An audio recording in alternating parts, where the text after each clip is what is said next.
Tour package എടുക്കാതെ പോയതിന്റെ ബുദ്ധിമുട്ട് നന്നായി അറിഞ്ഞൊരു ദിവസമായിരുന്നു ഇന്ന്. തായ്ലൻഡിലെ കാഞ്ചനപുരി എന്ന ടൗണിലാണ് നമ്മളിപ്പോൾ ഉള്ളത്. രാവിലെ തന്നെ റെഡിയായി കുറച്ച് സ്നാക്സും വെള്ളവും ഒക്കെ വാങ്ങി നേരെ കാഞ്ചനപുരി ബസ് ടെർമിനലിലേക്ക് പുറപ്പെട്ടു. ഇവിടെ നിന്നും ഏകദേശം 70 കിലോമീറ്റർ ദൂരത്തിലുള്ള ഇറാവൻ വാട്ടർഫോൾസിലേക്കാണ് നമ്മൾ ഇന്ന് പോകുന്നത്. 9:30യുടെ ബസ്സിന് പോകാനായിട്ട് 9 മണിയോടെ എത്തിയ നമ്മൾ കണ്ടത് ബസ്സിൽ നിൽക്കാൻ ഒരു തുള്ളി സ്ഥലം പോലും ഇല്ലാതെ നിറഞ്ഞു നിൽക്കുന്നതാണ്. അടുത്ത ബസ് 11 മണിക്കാണ്. അങ്ങനെ കൺഫ്യൂഷനായിട്ട് നമ്മളൊരു തായ് മിൽക്ക് ടീയും ഒക്കെ കുടിച്ച് അവിടെ നിന്നൊന്ന് ആലോചിച്ചു എന്ത് ചെയ്യണം.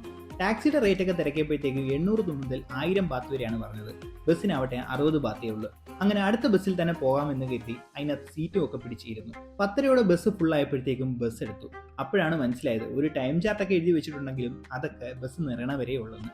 അങ്ങനെ നമ്മുടെ യാത്ര തുടങ്ങി. കാഞ്ചനപുരി ടൗൺ വിട്ടതും മനോഹരമായ കാഴ്ചകളായിരുന്നു ഇരുവശവും ഉണ്ടായിരുന്നത്. നമ്മുടെ പകുതി യാത്രയും ഇറാവൻ നാഷണൽ പാർക്ക് വഴിയായിരുന്നു. ചെറിയ ഗ്രാമങ്ങളും കടകളും മലകളും ഒക്കെ ഇടയ്ക്ക് കാണാമായിരുന്നു. കുറച്ച് കഴിഞ്ഞപ്പോഴത്തേക്കാണ് അടുത്തൊരു പണി കിട്ടിയത്. സൺഡേ ആയതുകൊണ്ട് വാട്ടർഫോൾസിലേക്ക് റോഡ് ഫുള്ള് വണ്ടികൾ കാരണം ബ്ലോക്ക് ആയിരുന്നു. അതിന്റെ കൂടെ നല്ല അസലും മഴയും പെയ്തു തുടങ്ങി. ശരിക്കും ട്രാപ്പായി പോയി എന്ന് തോന്നിയൊരു നിമിഷമായിരുന്നു അത്. ഒരു ചെക്ക് പോയിന്റിൽ ബസ് നിർത്തി ഒരു ചേച്ചി വന്ന് എല്ലാവർക്കും വാട്ടർഫോൾസിന്റെ എൻട്രി ടിക്കറ്റ് ഒക്കെ തന്നു.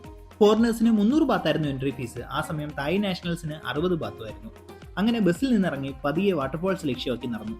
7 തട്ടുകളിലായിട്ടാണ് ഈ വെള്ളച്ചാട്ടം സ്ഥിതി ചെയ്യുന്നത്. 20 ബാത്ത് കൊടുത്ത് ഒരു ലൈഫ് ജാക്കറ്റും ഒക്കെ എടുത്ത് 1-2 വെള്ളച്ചാട്ടത്തിന്റെ അടുത്ത് നല്ല തിരക്കായിരുന്നുകൊണ്ട് അത് കാണാതെ നേരെ പോയത് 3-ാം തട്ടിലേക്കായിരുന്നു. സൺഡേ ആയതുകൊണ്ട് വഴികൾ മൊത്തം നല്ല തിരക്കായിരുന്നു. ഇത്രയും നടന്നു വന്ന ക്ഷീണം തീർക്കുന്നതായിരുന്നു മനോഹരമായിട്ടുള്ള ഈ ഒരു വെള്ളച്ചാട്ടത്തിന്റെ കാര്യം. കുറെ പേർ വെള്ളച്ചാട്ടത്തിന്റെ അടിയിലൊക്കെ നിൽക്കുന്ന കണ്ടു. ആ സമയം ഫോട്ടോ എടുക്കാൻ തന്നെ അവിടെ നല്ല തിരക്കായിരുന്നു. നമ്മൾ അധികം താമസിക്കാതെ 4-ാം തട്ടിലേക്ക് നടന്നു. കുത്തനെയുള്ള പടികൾ കയറി വന്നപ്പോൾ കണ്ട ഈ ഒരു വ്യൂ പോയിന്റ് ഒന്ന് റെസ്റ്റ് എടുത്ത് വീണ്ടും നടന്നു. 4-ാം തട്ടിലെത്തി. ഇനിയും മേലേക്ക് കയറാനുള്ള പവറും ടൈമും നമുക്കില്ല. നമ്മൾ എത്തിയപ്പോൾ തന്നെ 12:30 ആയിട്ടുണ്ടായിരുന്നു. ഇപ്പോൾ സമയം 1:30 ഒരു പക്ഷേ നേരത്തെ എത്തിയിരുന്നെങ്കിൽ 7 വെള്ളച്ചാട്ടവും കാണാമായിരുന്നു. അവിടുന്ന് നേരെ പോയത് സെക്കൻഡ് ഫോൾസിലേക്കാണ്. ഇതാണ് ഇതുവരെ കണ്ടതിൽ വെച്ച് ഏറ്റവും മനോഹരമായും നമുക്ക് ഇറങ്ങാൻ പറ്റുന്നതായിട്ടുള്ള ഫോൾസ്.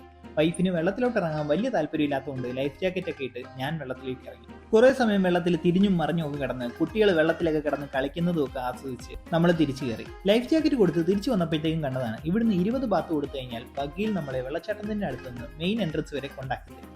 തിരിച്ചെത്തിയപ്പോൾ കണ്ടൊരു സൊവനീർ ഷോപ്പിൽ കയറി ഓർമ്മയ്ക്കായി ഒരു ഫ്രിഡ്ജ് മാഗ്നറ്റും വാങ്ങിച്ച് പാർക്കിങ്ങിലേക്ക് നടന്നു. അവിടെ ഒരു ബസ് കണ്ടപ്പോഴത്തേക്ക് നേരെ പോയി സമയം തിരക്കി. 4:30ന്റെ ലാസ്റ്റ് ബസ്സാണ്.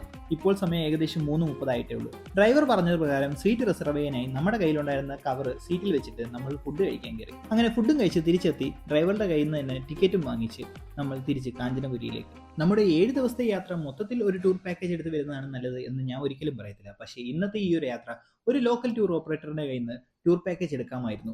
400 ബാത്തിന്റെ ഒരു പരസ്യം ഞാൻ ഹോട്ടലിനടുത്ത് കണ്ടിട്ടുണ്ടായിരുന്നു. അവരായിരുന്നെങ്കിൽ രാവിലെ 7 മണിക്ക് കൊണ്ടുപോയി വൈകിട്ട് 5 മണിക്ക് തിരിച്ച് ഡ്രോപ്പ് ചെയ്യുന്ന രീതിയിലായിരുന്നു. അങ്ങനെ ഉണ്ടായിരുന്നെങ്കിൽ അതിരാവിലെ തിരക്കാവുന്നതിന് മുമ്പേ തന്നെ നമുക്ക് വെള്ളച്ചാട്ടത്തിൽ എത്തുകയും ചെയ്യാമായിരുന്നു.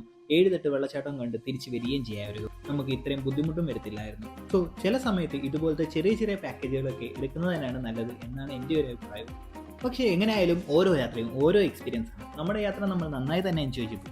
പുതിയൊരു വീഡിയോ ആയിട്ട് കാണാം. അതുവരെ നന്ദി.